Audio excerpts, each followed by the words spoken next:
everyone, so welcome to video 6. So you guys should now be experts in the different transport methods that substances use to get in and out of the cell. So what we're going to do today is we're going to look at DNA and protein synthesis. But before you do that, we're going to do the starter activity. So the starter activity is to match the transport method with its correct definition. Now, if you struggle with this, then you really need to go back and watch the last 3 videos. So don't move on until you know something. So before I give you the answers, if you want to go to cell biology, which is number 1, and then go to your number 3, DNA and protein synthesis, which is also like all your team folders, and then you go to your number 2, activities and consumables, you can print off all of the diagrams. You can also access the PowerPoints, which is number 1, and the homeworks number 3, which you will do once you've completed this video tutorial. So the answers to the starter activity are that active transport is the movement of ions from a low region of concentration to a high region of concentration against a concentration gradient, and this process is active, it needs energy. For osmosis, it should be the movement of water molecules from a high region of concentration to a low region of concentration down the concentration gradient through a selectively permeable membrane, and this process is passive, so that means it doesn't require energy. Then for the last one, diffusion. So diffusion is the movement of molecules from a high region of concentration to a low region of concentration down the concentration gradient until it is equally spread, and this is again a passive process and it doesn't require energy. So well done if you guys got all of that correct. If you didn't get that correct, then you really need to go back and watch the last 3 video tutorials. Today we're going to look at key area 3, which is DNA and the production of proteins. So we should already know that our DNA is basically our jigsaw pieces, it's our code. So it's like all of the pieces that make us who we are. So our DNA will encode for our proteins, which is like our eye color, our hair color, our mass of muscles, etc. So all of our characteristics that we have comes from our code, and that's what makes our DNA so important. So we're going to look at that. Our learning intention today is to be able to describe the structure of DNA, to be able to name the 4 bases that make up the genetic code, to describe how complementary base pairing gives DNA its structure, and to describe that a gene is a section of DNA which encodes for a protein. So to be successful, you will be able to label a diagram of DNA, you'll be able to explain the structure of DNA, you'll be able to name the 4 different bases, and you'll be able to define and explain what complementary base pairing is. The first question is, where is DNA found?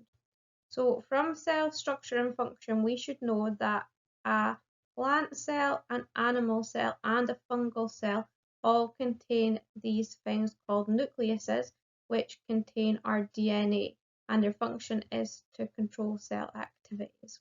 Whereas our bacterial cell is the only cell that doesn't have the nucleus, however it still has DNA, and its DNA is found in plasmids and in the circular chromosome. We're going to focus particularly on animal cells, okay?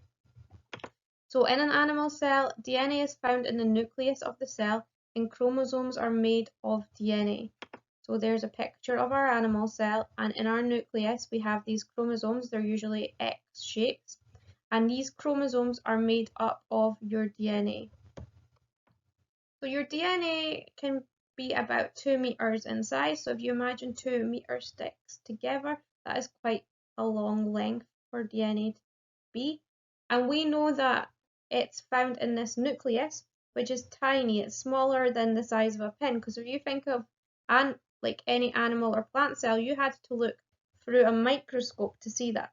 So for your DNA to fit into that tiny little space, it needs to be rolled up and condensed. So your DNA is rolled up and condensed into these things called chromosomes, which are these X shapes.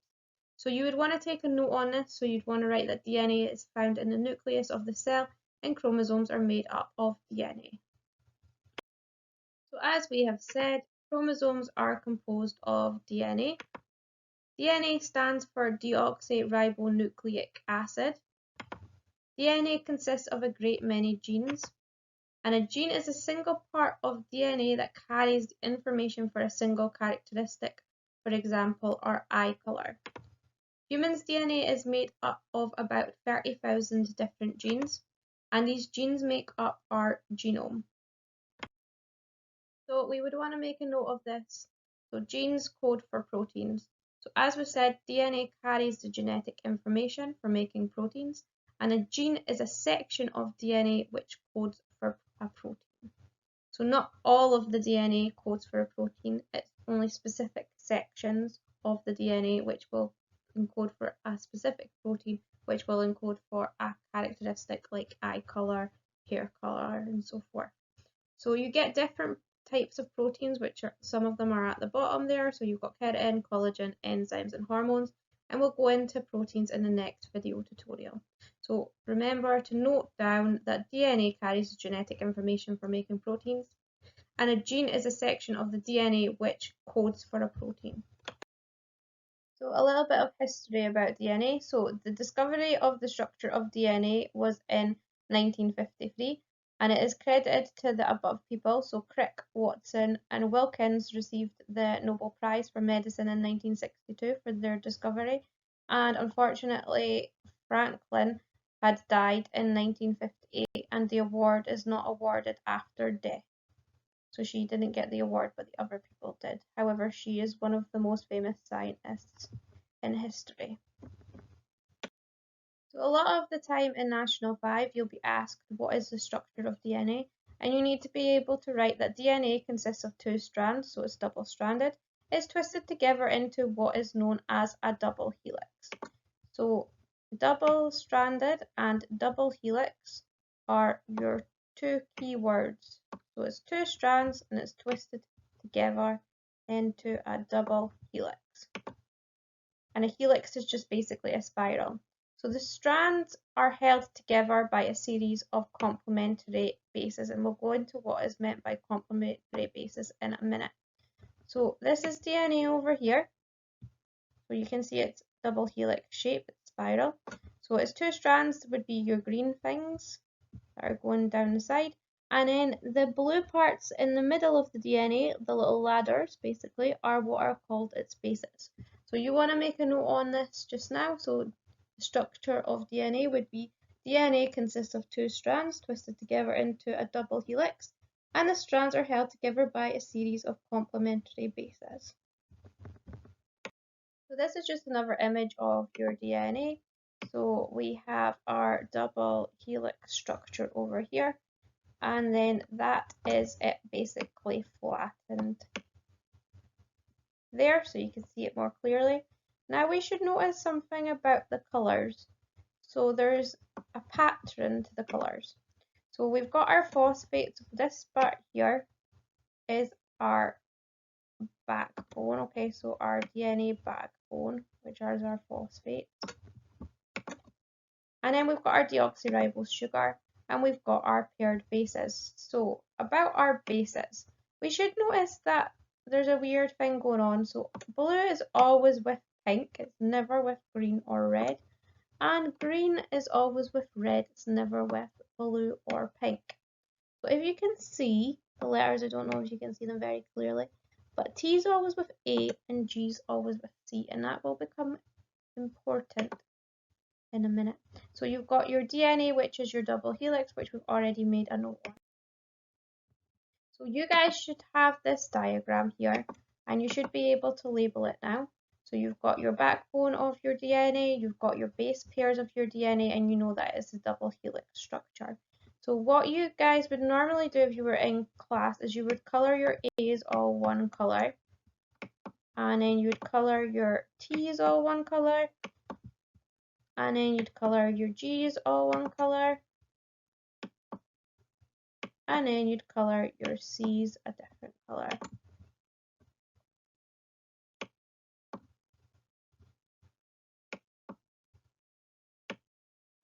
So that should be a diagram in your consumables, so feel free to print it off and stick it in your notes. and then colour in your base pairs and then label it. So you've got your double helix, your base pairs and your backbone. So you would write the title, the bases, and let's look at the bases in more detail. So you would want to write that in DNA there are 4 different bases. Now you can remember this by my little gangster cat over here. So GCAT. So the 4 bases are adenine, cytosine, thymine, and guanine.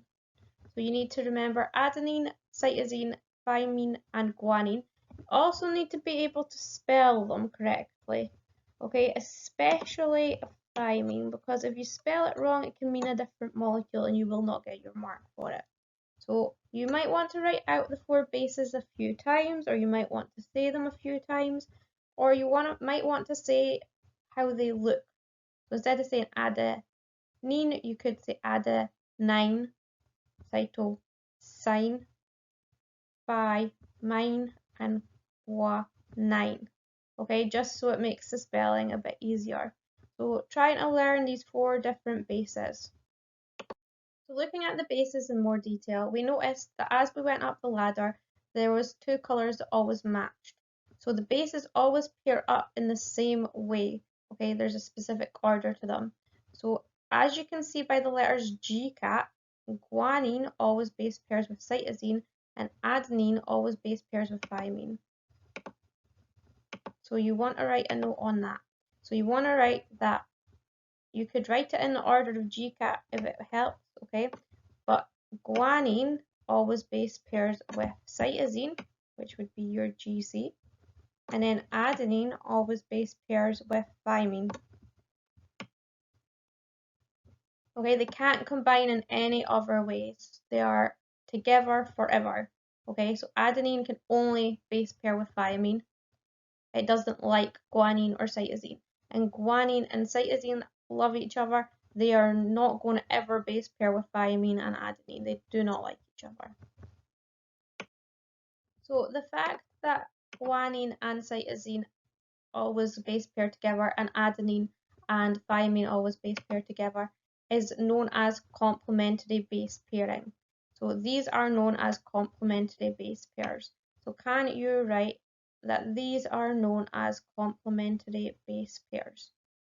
Now you need to know that, and you get asked a lot of questions on what is complementary base pairing, or you have to match what would adenine base pair with or what would cytosine base pair with. So it's really important that you know that adenine always base pairs with your thymine and guanine always base pairs with your cytosine.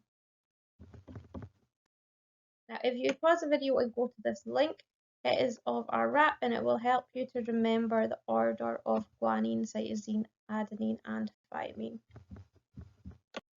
Now there is this activity. Some of you might not be able to do it at home because you might not have this stuff. There's also other activities which you can make with DNA with sweets, or there's various things that you can do. But if you don't have the stuff, don't worry about it, it's not important, okay?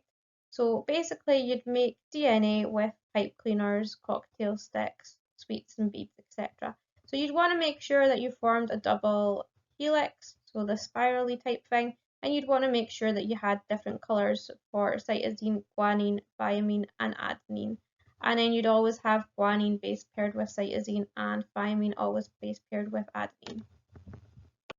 So we want to make a note on the DNA code. So our DNA carries the genetic code for making really important proteins.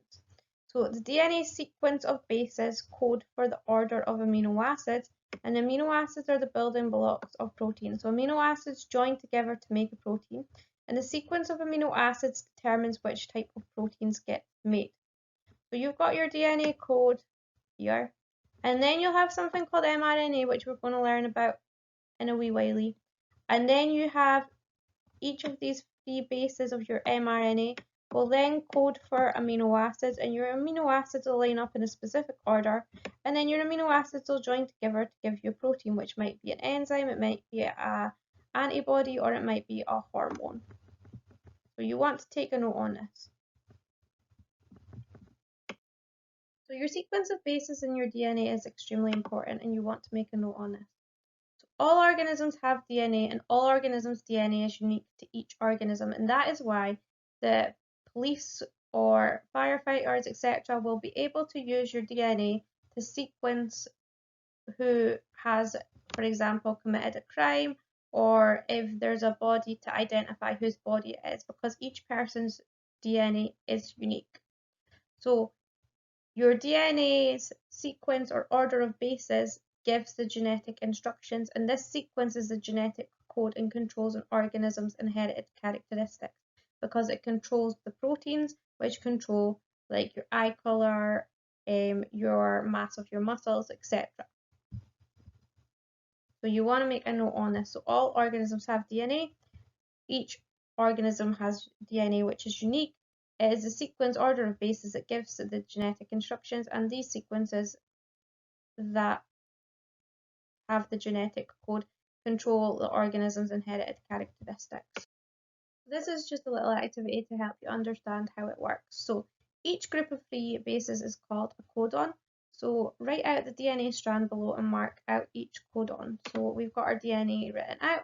So we want to go down each 3. So we've got TAC, then we've got our tag, and then we've got GGA, and then we've got GTC, and then we've got TA, then we've got Ka, then we've got our Ka, and then we've got Ka.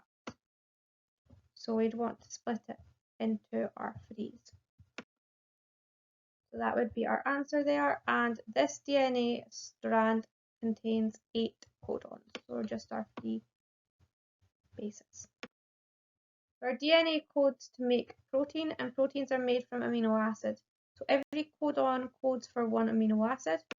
We have our table and we have our sequence. So use the decoder to draw a protein from the base sequence. So we're going to go each 3. So like we did before, we should already have it written out. So we should just be finding it in the little table. So if we go to our first one, which is our TAC, it would be our start one, so we'd want to write start under it. Then if we want to go to our tag, it is our flower.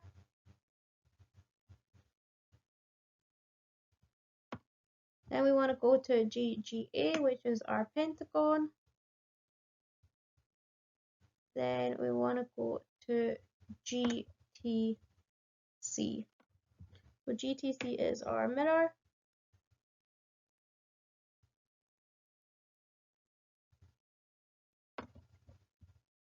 Then we've got TAA, so that's our flower again.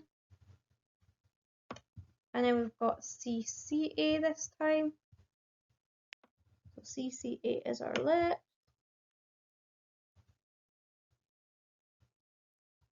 And then we've got ATT, which is our stop. So that should be our answer. So our start, then our flower, then our pentagon, mirror, our flower, our lips, and our stop. So that would be our protein. So our amino acids that have made up our protein, and that was all encoded by our DNA sequence of our 3 bases. So that is how it works. So here is a summary of DNA and protein production, which we know so far.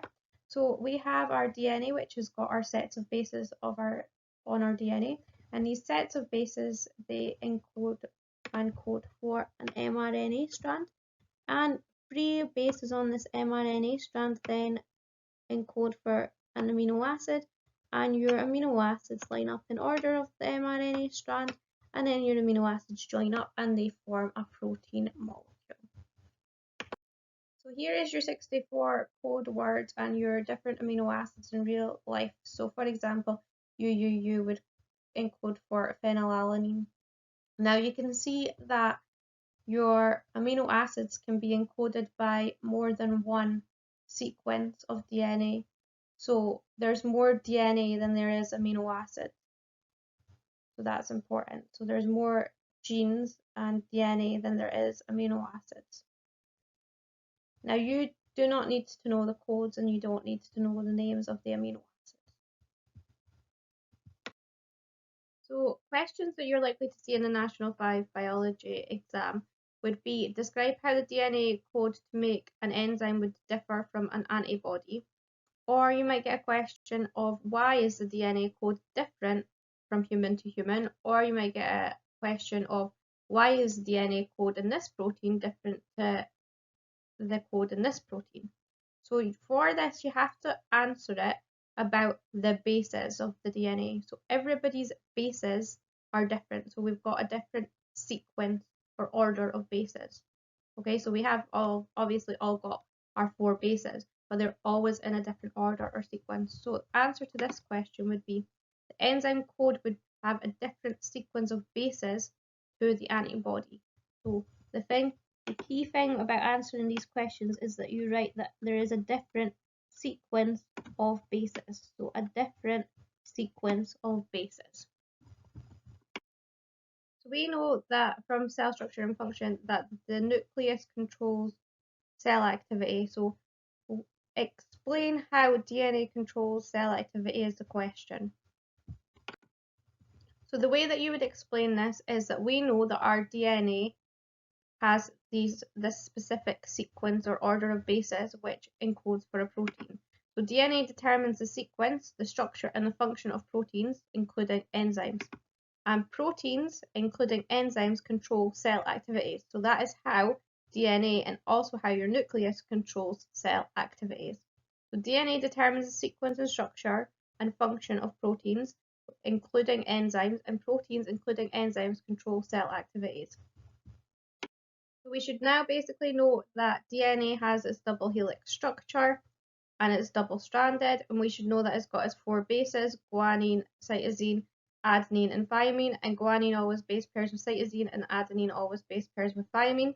And we should also know that your sequence of bases determines your amino acid sequence, which determines your protein. So your sequence of bases controls what protein is produced. So now we're going to move on to our next learning intention, which is to explain how DNA makes different proteins and to describe what mRNA is and explain how it is involved in making proteins. So what I'm looking for you to be successful is to write down the correct steps of protein synthesis and also to answer the DNA and protein synthesis questions.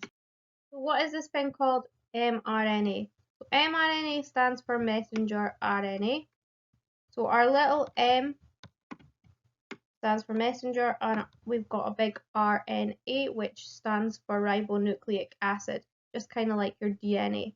So you need to make sure your M is small and your RNA are all in capital letters. So your R is in a capital letter, your N is in a capital letter, and your A is in a capital letter.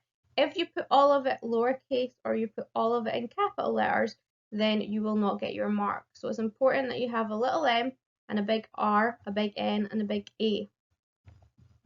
So the gene does not, so we know our gene is our section of DNA that encodes for our protein, but it does not make proteins directly. So first an intermediate molecule is produced, and this is mRNA or messenger RNA. And the base sequence on the DNA is used to make a complementary strand of the mRNA. So mRNA is made of bases, just like your DNA. What is mRNA? So DNA contains the genetic code to make proteins, and we know that is that double helix ladder which is in grey in the diagram. And mRNA copies the code from the DNA in the nucleus. So mRNA is made in the nucleus. Now that can be a question, so watch out for that. So your mRNA is getting made in the nucleus and it's the orange strand, so it's got a specific complementary base pairing like your DNA did.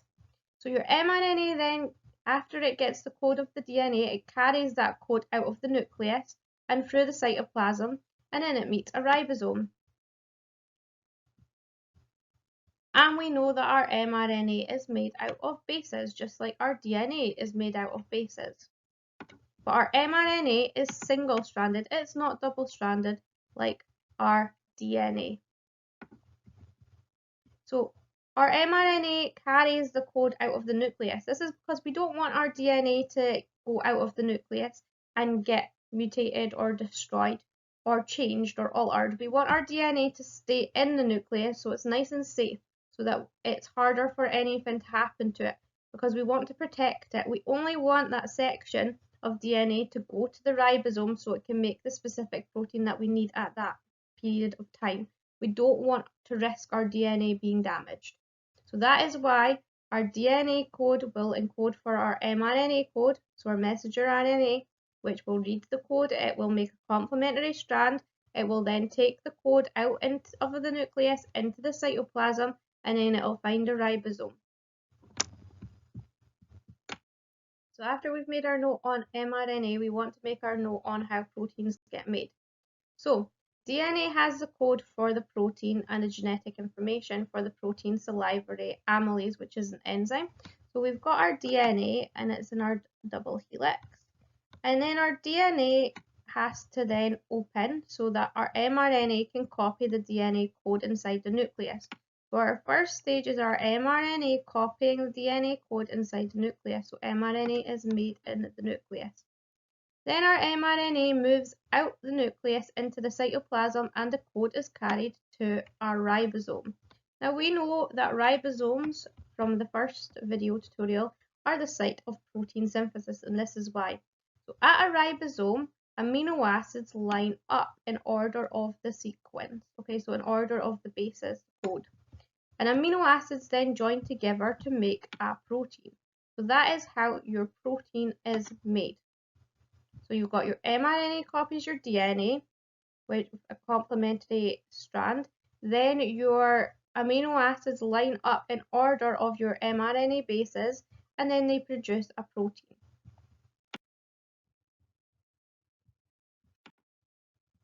So where do proteins get made then? So proteins get made in these little dots, which are called our ribosome, which we should have learned in the first video tutorial.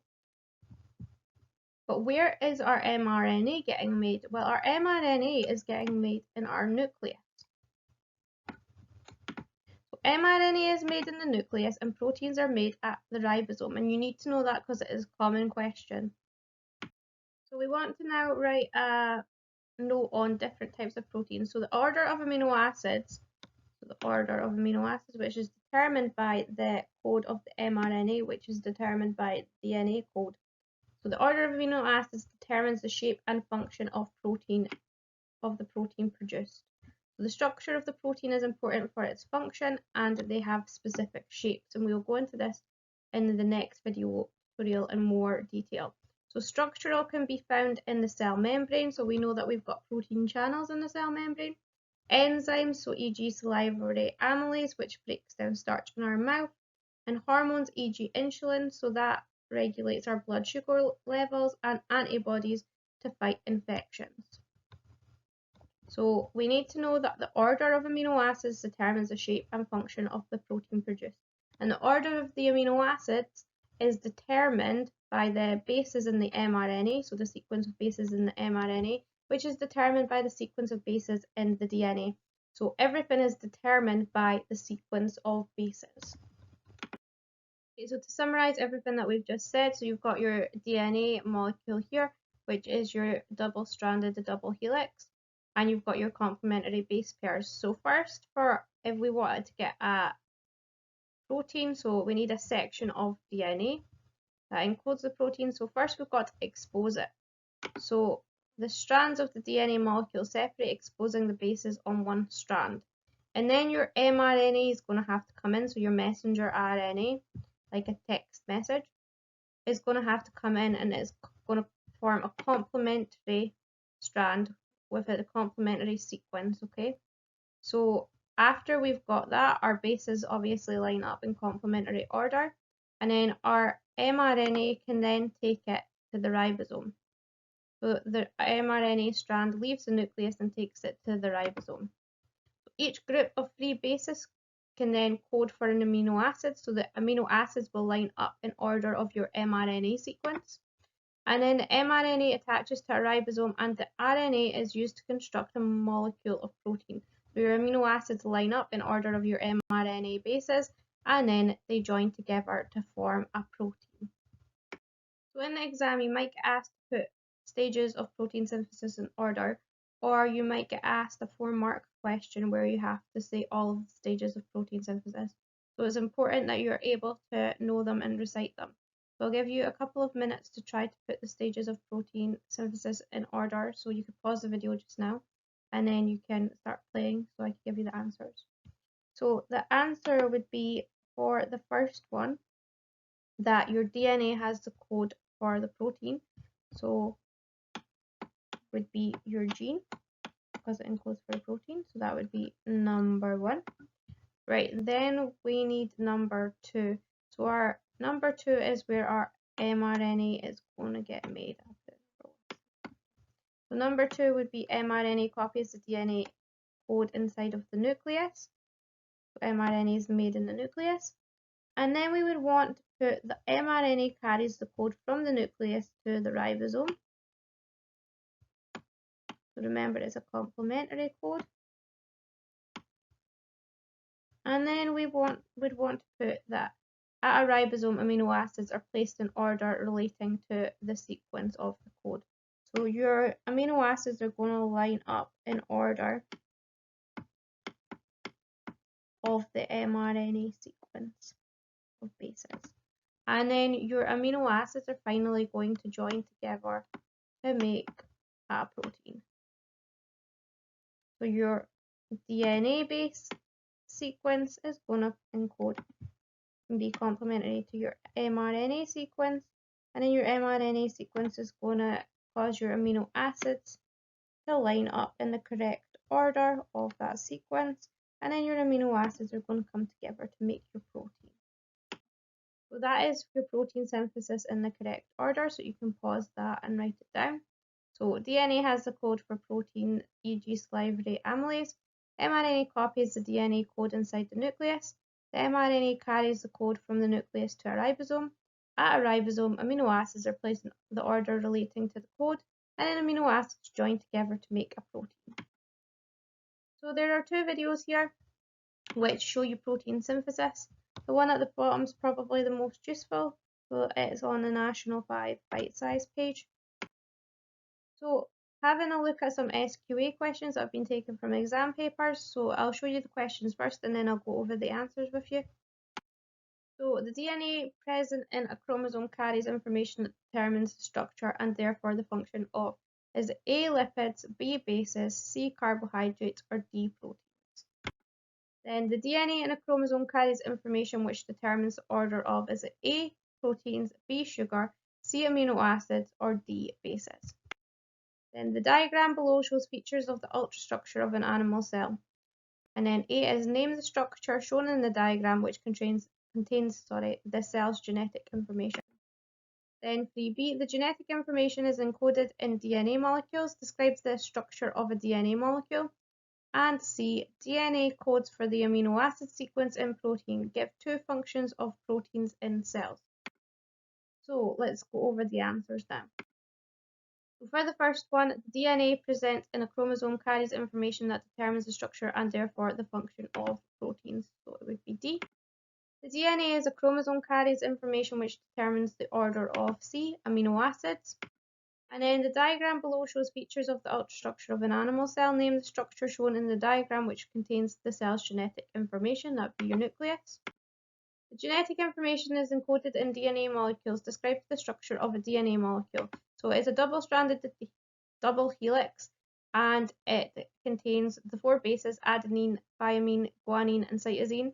And then your bases are complementary to each other. So adenine always base pairs with thymine, and guanine always base pairs with cytosine.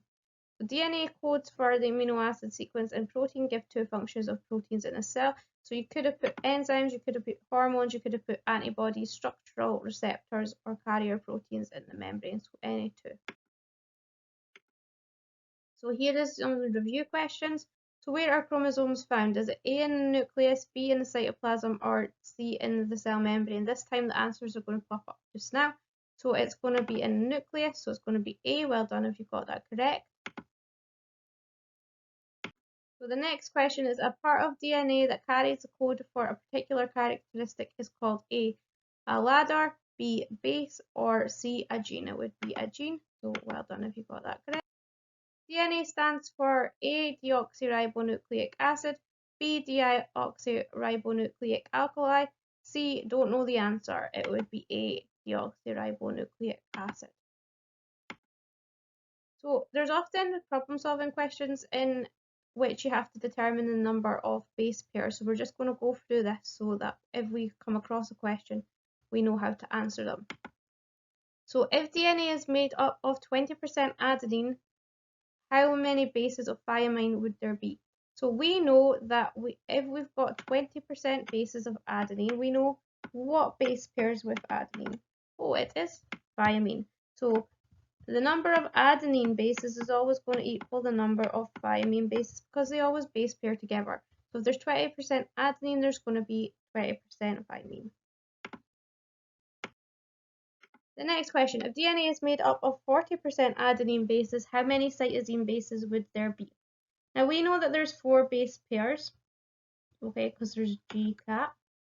And if 40% of them are adenine, that means that 40% of them have to be thymine. So that added together gives you 80%. Now we know that all of it must be 100% because there must be 100% bases, it can't be more than 100%. So 100% then take away 80 is going to give us 20. So there must be 20% GC. But there's 2 of them, so we're going to have to divide the 20% by 2, which gives us 10% of cytosine. So there it is, written nice and neatly. So question number 3. If DNA is made up of 30% cytosine bases, how many guanine bases would there be? So we know that it's GCAT, so GC are equal because they're complementary bases. So it would be 30% guanine. For question 4, if DNA is made up of 10% guanine bases, how many thymine bases would there be? So if you've got 10% guanine, you must have 10% cytosine because they base pair together, which gives you 20%. 100 take away 20% is going to give you 80, and then 80 divided by 2 is going to give you 40, so it should be 40%. So that's nice and neatly written. So you've got 10% guanine, which must mean 10% cytosine. So that gives you 20%. 100 take away 20 gives you 80, and then 80 divided by 2 gives you your 40%. So this is where it gets slightly more complicated. So if DNA has 600 bases and is made up of 10% guanine, what would the number of bases of thymine be? So we know that DNA has 600 bases, so this time we won't only have to find out the percentage, we actually have to find out the number of bases. So we've already found out the percentage of thymine in the last slide. So 10% guanine would be 10% cytosine because they have to equal each other because they're complementary. So that gives you 20. Then if you do 100 to take away 20, you get 80. And then 80 divided by 2 would give you 40% thymine, and you'd have 40% adenine. But this time we're going to have to work out how much of the 600 bases that would be. So what's 40% of 600? Now I might do this differently to everybody, but you can either do 600 times 40% in the calculator, or you could do 600 times 40 and then equals and then divide it by 100, and you should get 240 bases. So there should be 240 bases of thymine in that DNA sequence. So now you're finished the video tutorial on DNA and protein synthesis. Woohoo, well done guys. So you have these review activities to do. So task 1 would be to go do the DNA and protein synthesis past papers, which are in TEAMS and 1 cell biology, and then in 3 DNA and protein synthesis, and then in past papers. There's also task 2, which is your practice exam cell biology questions, which is found in the teachers and practice exam, and that would be questions 13 to 15. There's also the How to Pass National 5 Biology textbook, which you can do the questions on page 18, and the National 5 Biology James Torrance textbook, which you can do the questions on page 33. And then once you've completed all of that and you've got a good understanding of DNA and protein synthesis, you're going to do the homework, and then you're going to send it to your teacher so we can see how much you have understood. So we're probably about halfway through the cell biology unit, so well done guys, you can give yourself a pat on the back, and I will see you in the next video tutorial.